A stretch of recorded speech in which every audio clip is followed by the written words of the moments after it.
Bonjour et bienvenue sur le podcast Un jour, un métier. Nous accueillons aujourd'hui Flora et Noëlla pour parler du métier d'animateur. Bonjour à toutes les deux.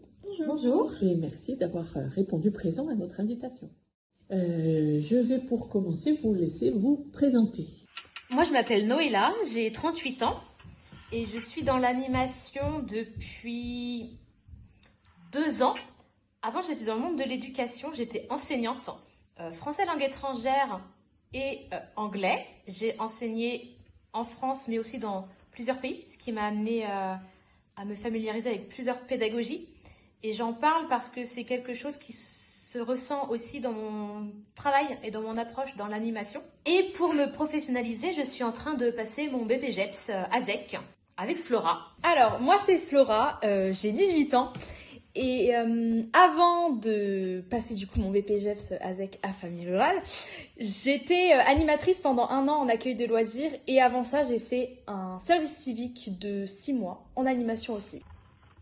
Flora, est-ce que tu peux nous rappeler ce qu'est le BPJEPS ASEC ? Bien sûr.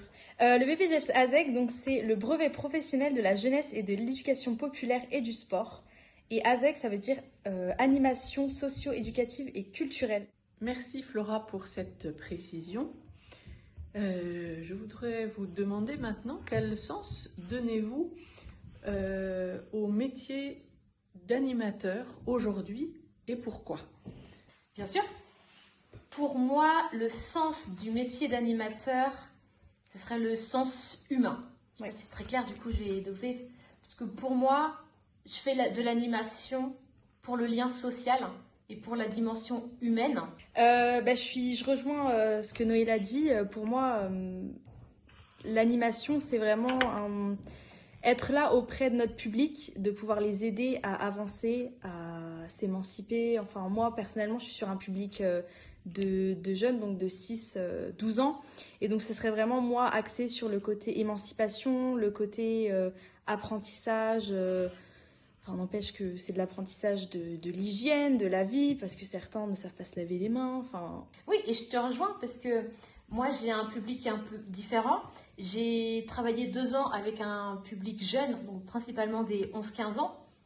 Et c'est pareil, on est dans les mêmes choses sur l'émancipation, l'hygiène. Alors là, ça sera peut-être pas sur se laver les mains, quoique pour certains, avant le goûter, il faut leur rappeler de se laver les mains. Mais plus, par exemple, quand on fait un goûter, alors oui, la finalité, c'est on va manger le bon brownie qu'on a préparé, mais qu'en amont, il y a trouver la recette, aller faire les courses, combien ça coûte, le budget, parce que nous, on les accompagne. Mais par exemple, on peut leur dire, on va faire les courses, on a 20 €, voilà ce qu'il faut. C'est bien sûr nous, la structure, qui payons, mais c'est les jeunes, avec toujours un accompagnateur, qui vont faire les courses, qui vont acheter les ingrédients. Ensuite, on rentre, on se lave les mains, on définit les tâches, qui fait quoi. Après vient l'étape fatidique de la vaisselle, où là, il n'y a plus personne. Donc, apprendre aussi que le vivre ensemble, c'est que parfois, il y a des tâches comme la vaisselle qui ne sont pas forcément agréables, mais qu'il faut pouvoir faire. La finalité qui est de déguster ce merveilleux brownie. Et même avec un public adulte, parce que maintenant je suis avec un public adulte, où il y a toujours cette émancipation, mais ça va passer autrement. Là, l'hygiène, il n'y aura plus forcément ça, mais ça sera peut-être plus cette prise d'initiative ou de proposition quant au choix de la recette, quant au moment où on va la faire, quant aux activités qu'on veut mettre en place, peut-être être un peu plus acteur de l'animation. Je ne sais pas si c'est très clair quand tu vois ce que je veux dire.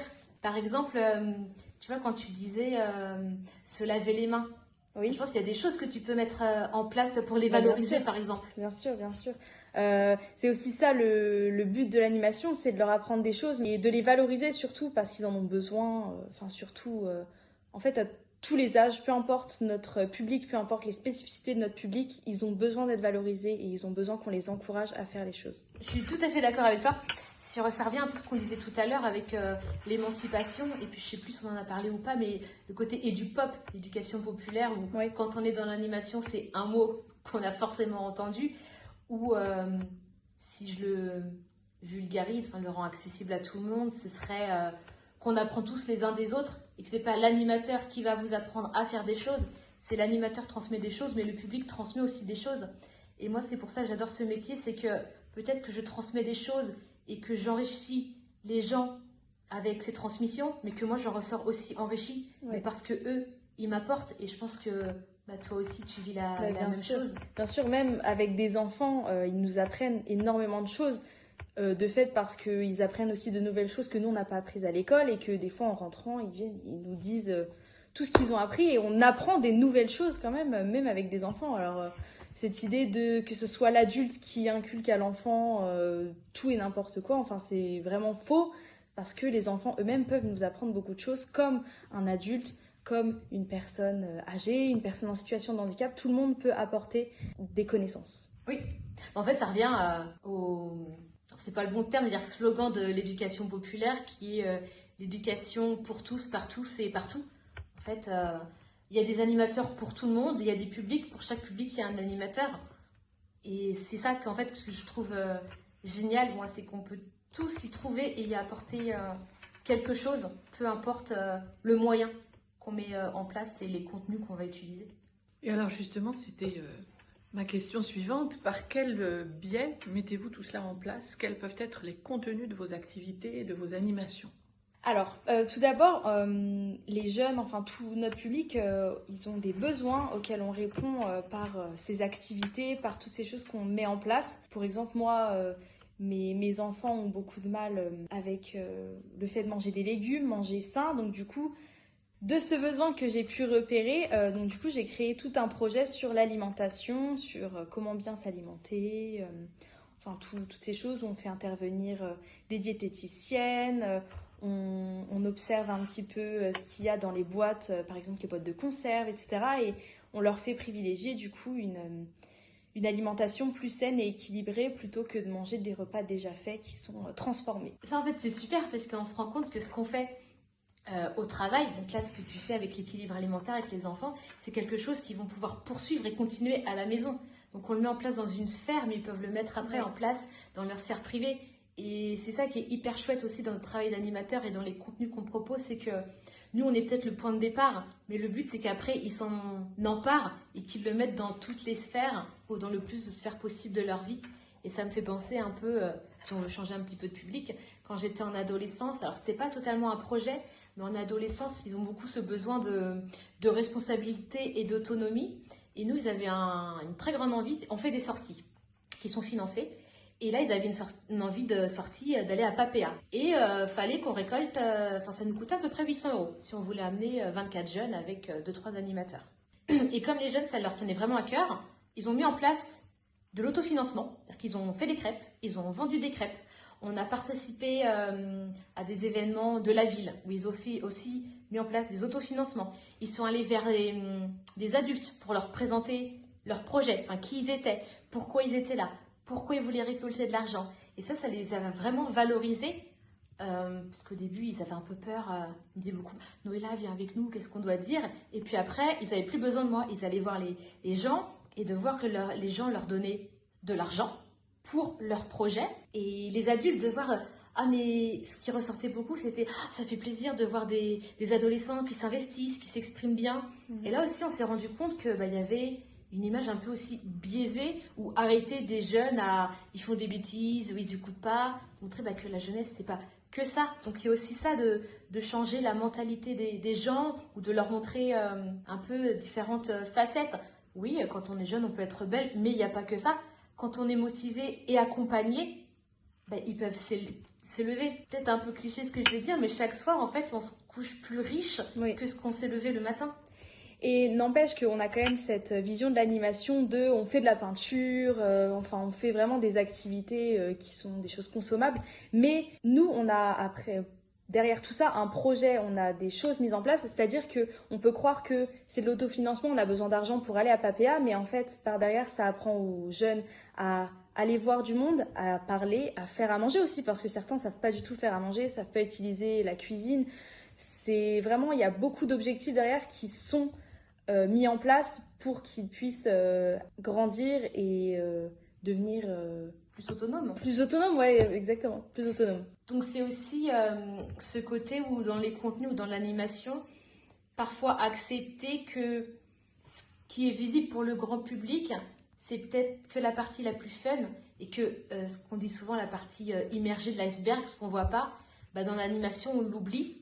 Alors que, comme les profs qui préparent leurs cours, dans l'animation, on prépare nos animations.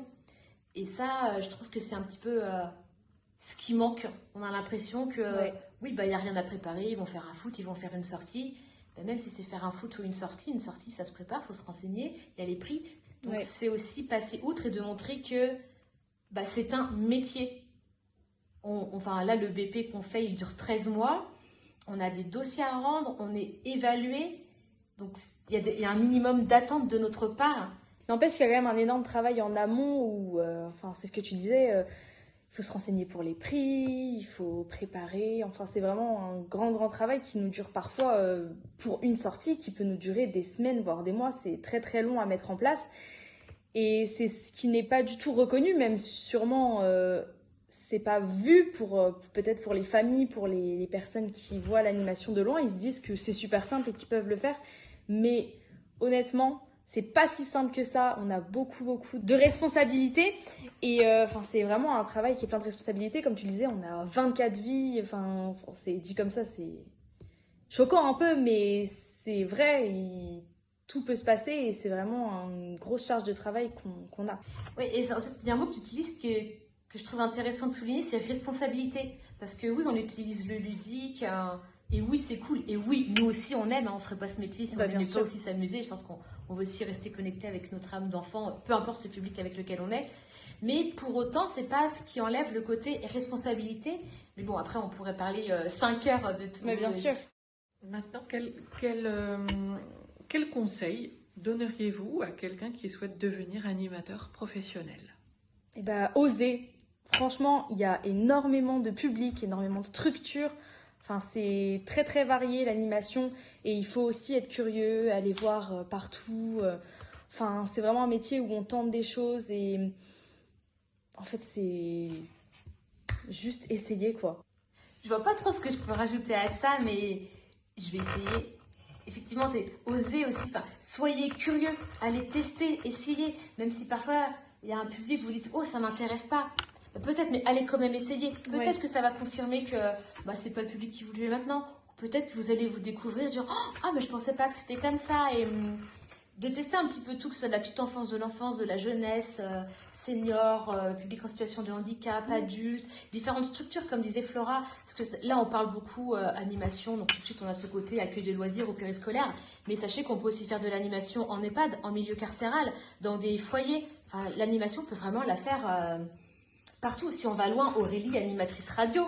Là, on sort de l'animation comme nous on fait. Mais voilà, l'animation, c'est un monde vraiment très vaste. Donc, osez, soyez curieux, n'ayez pas peur. Parce que dans l'animation, on ne se trompe jamais. On ressort toujours plus fort, on apprend. Et puis, on avance ensemble. Alors, je sais pas, je ne vois pas quoi rajouter d'autre à part ce que tu as dit. Oser, tester. Il faut oser, il faut tester et c'est les seuls mots qui, moi, personnellement, me viennent. Je ne sais pas ce que toi, t'en penses, Noéla. Non, mais c'est ça. Et puis, même si vous vous rendez compte qu'au bout de quelques temps d'expérience, ça ne vous convient pas, vous n'aurez rien perdu parce que quoi qu'il en soit, c'est une expérience humaine incroyable. Vous allez apprendre des gens et aussi apprendre sur vous. Dire, je ne pensais pas que j'avais autant de patience ou je ne pensais pas que je pouvais faire ça. Ou je me rends compte que le travail en équipe, c'est pas trop mon fort. On apprend aussi à grandir, nous. Notre but, c'est d'aider notre public à grandir, à avancer, mais on fait exactement pareil pour nous. Donc, pour moi, c'est... Après, c'est un peu biaisé, mais c'est un des plus beaux métiers du monde. Parce que je fais mon métier. Mais vraiment, n'hésitez pas. Et c'est vraiment un métier qui est riche, en fait. On fait de tout, on apprend de tout, parce que on a un public qui vient de partout, un public qui est varié et ils ont tellement de choses à nous apprendre et on a tellement de choses à nous aussi leur apprendre. Et c'est là que l'éducation populaire rentre en jeu, où en fait, on apprend tout le temps, par tout le monde et c'est magnifique. C'est tout ce que j'ai à dire. Ouais, non, vraiment, c'est un très beau métier. Très bien. Flora, Noéla, vous êtes donc en formation par alternance. En 2-3 mots, pouvez-vous nous dire comment se passe votre formation à Famille Rurale? Qu'on a commencé en fin septembre, j'ai l'impression que c'était hier. Mais oui. Et là, en fait, on est début février. Non, ça se passe bien. On a un groupe de 19, très hétérogène, mais c'est aussi ce qui fait la richesse du groupe. On vient d'horizons différents. Il y en a qui ont des parcours professionnels avant, d'autres qui sortent de l'école. On a des publics aussi différents. Et puis, on apprend aussi à échanger nos pratiques. Donc ça, je trouve que c'est vraiment très riche.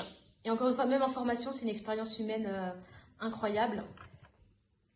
Et alors, après, on a quand même ce côté, comme c'est professionnalisant, on a des certifications, donc des dossiers, qui peut être un peu stressant ou anxiogène, mais je pense qu'on est un groupe où on a toujours des personnes avec qui on peut discuter et s'entraider, s'accompagner.